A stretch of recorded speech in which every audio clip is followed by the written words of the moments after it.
अस्सलाम वालेकुम वरहमतुल्लाहि वबरकातुहू। कुछ बातें जिनसे अल्लाह पाक सख्त नाराज़ होते हैं। नंबर 1, औलाद और ख़ासकर बेटी को गाली देना।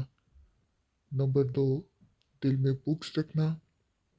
नंबर 3, मेहमान को देखकर मुंह बनाना। नंबर 4, अज़ान के वक्त काम में मसरूफ़ रहना। नंबर 5, माँ बाप की अक्ल को कोसना। नंबर 6, नमाज के बाद दुआ ना मांगना। नंबर 7, दस्तरखान पे बातें करना। नंबर 8, खड़े होकर पानी पीना।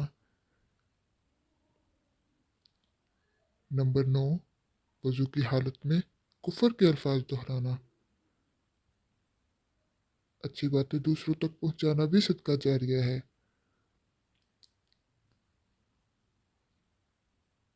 जिन लोगों ने अभी तक मेरा चैनल सब्सक्राइब नहीं किया, please subscribe my channel and press bell icon ताकि आपको आने वाली हर वीडियो का नोटिफिकेशन मिलता रहे।